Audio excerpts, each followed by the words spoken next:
Diaw, le chef de l'État Macky Sall reçu hier à Touba par le khalife général des Mourides. Ouais, en tête-à-tête qui a duré en tour d'horloge, le chef de l'État a par la suite quitté la concession du khalife général des Mourides de Darou Minam aux environs de 22 heures. Les premières informations laissent entendre que les deux hommes ont abordé la question des manifestations au Sénégal. On en parlera tout à l'heure dans l'actu commenté sur Nanata. Et puis le mouvement F24 qui annonce une mobilisation pacifique les 9 et 10 juin prochains sur la place de la Nation. Alors, des plans d'action du F24 pour appeler à la paix, mais aussi appeler le président de la République à ne pas briguer en troisième mandat. Le F24 compte également lancer une pétition pour la libération des détenus dits politiques. Écoutons à ce propos Mohamed Mbok, son coordonnateur, au micro d'Aminata Mbaresso.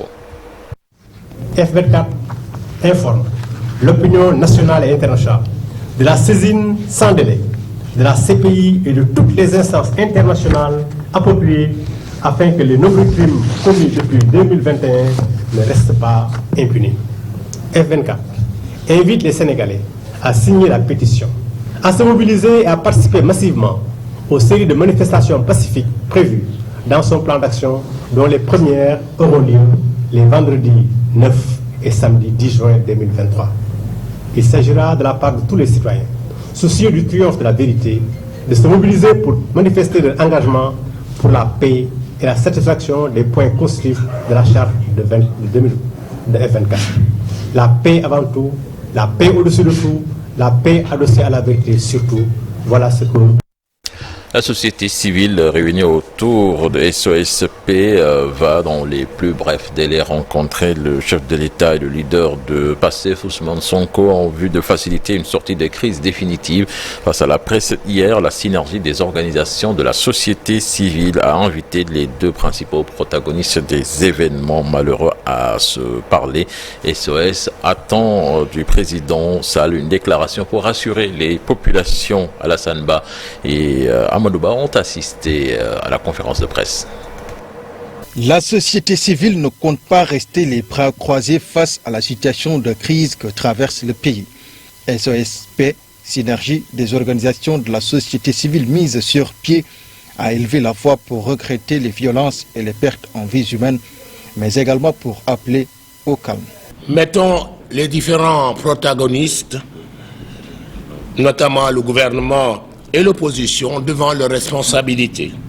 Appelons les différents acteurs au calme et à la sérénité pour un retour rapide de la paix et de la stabilité. SOSP remercie les leaders religieux pour les messages de paix et lance un appel au président Macky Sall. Invitons le chef de l'État, comme dans son initiative du dialogue, à faire une déclaration pour rassurer les populations.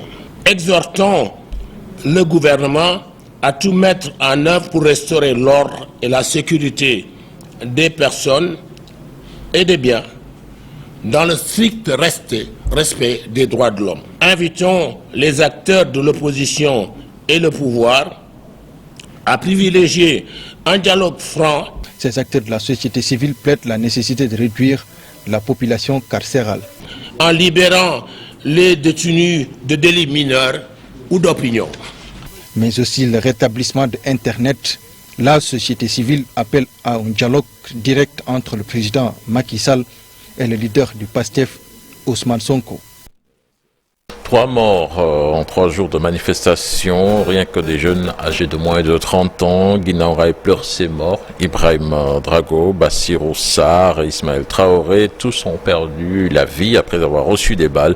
Parents et proches inconsolables réclament justice ainsi que la fin des hostilités car ces jeunes étaient des soutiens de famille. Reportage signé Pape Faraning avec des images de Magaye Diop et Abdoulaye Anne. Guinaw Rail pleure ses morts.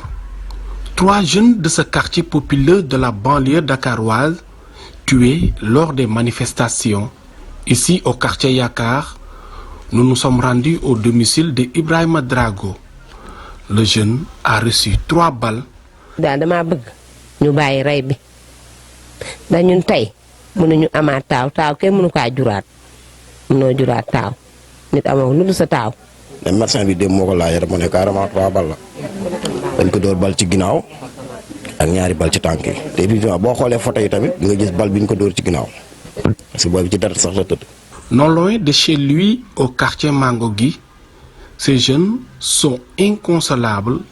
Eux, ce sont les amis de Bassirou Sarr, tailleur abattu juste à côté de chez lui. boori 5 heures yooyu daal laa génn ci biti rek gis xale yëpp def ndiiraan man loo leen di daw ñu ne jam nañ Bassirou ba mu dee ne oy deewul de mu nga hôpital ma ne bu leen ma nax waaye bi ñu waxee ne dee na papam ñëwee benn ma kooku dee na bal ci bopp non sooy keroog àddina dafa tukki ci man.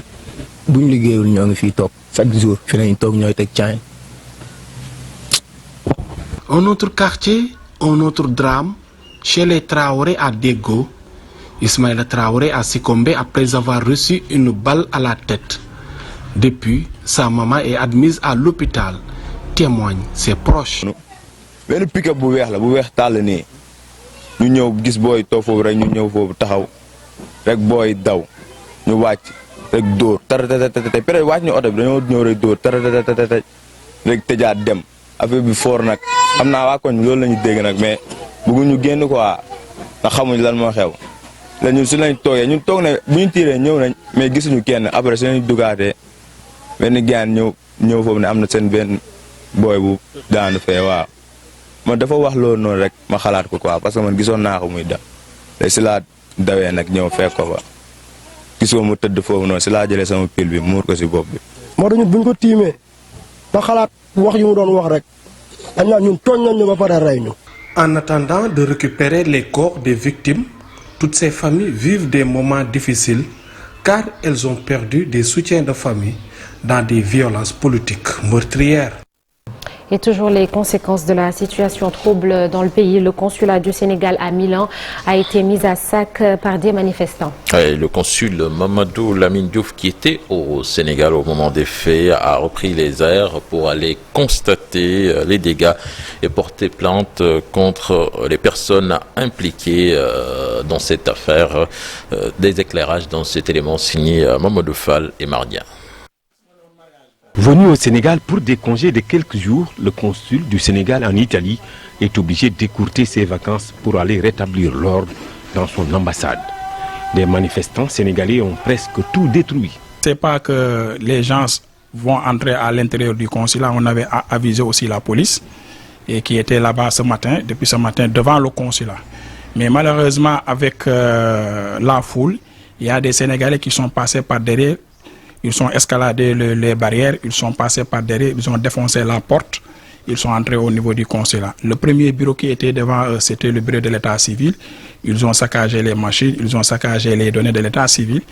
Et ensuite, ils sont entrés vers le bureau des cartes d'identité. Ils ont fait idem, la même chose, en saccageant tous les documents qu'ils avaient trouvés sur la table, en saccageant les computers. Et ensuite, ils sont allés au-dessus, au 3e étage, où là, il se trouve le matériel pour les cartes, les passeports. Ils ont défoncé la porte avec l'extincteur et ensuite ils ont saccagé la machine qui sert à la validation des passeports. Conséquence, plusieurs résidents en Italie risquent de rester plusieurs semaines sans consulat. On déplore ce qui s'est passé parce que les impactés de tout ce qu'ils ont fait, c'est eux-mêmes. Parce que ce n'est pas les Sénégalais de Dakar qui vont venir là-bas chercher des documents. L'état civil, c'est leurs enfants. Les décès, c'est eux. Les passeports, c'est eux. Et nous, on ne fait que gérer le consulat. Le consulat révèle que tous les manifestants seront identifiés et une plainte sera déposée. Je rentre le plus rapidement possible pour régler la situation. J'avais un congé de 15 jours, du 1er au 15, que je devais être là à Dakar pour des problèmes familiaux. Mais malheureusement, il faut que je rentre le plus rapidement possible pour essayer de voir les dégâts physiquement, faire la plainte que je dois faire, essayer aussi que la police puisse traquer tous ceux qui ont fait ces dégâts-là. À l'image de quelques régions du Sénégal, des Sénégalais de Milan ont exprimé leur colère en saccageant acte qualifié de vandalisme par le consul.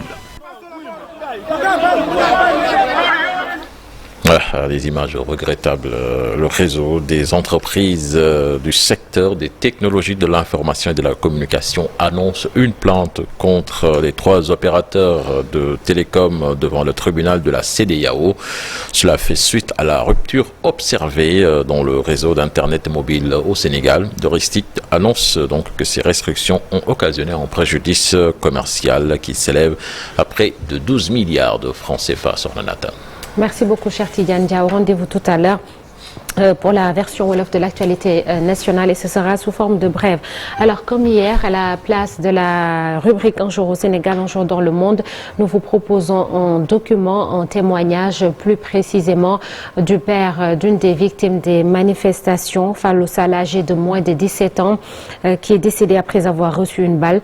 Cela s'est passé à Keur Massar. À suivre donc le témoignage de son père tout à l'heure. Et vous le savez, la police a parlé de 16 morts pour le bilan des manifestations et plus de 500 arrestations. Vous avez également vu des scènes de pillage, de mise à sac un peu partout. Nous ferons le point avec Abdoulaye Diop dans la rubrique Un jour, une actu. Tout de suite, l'actualité internationale.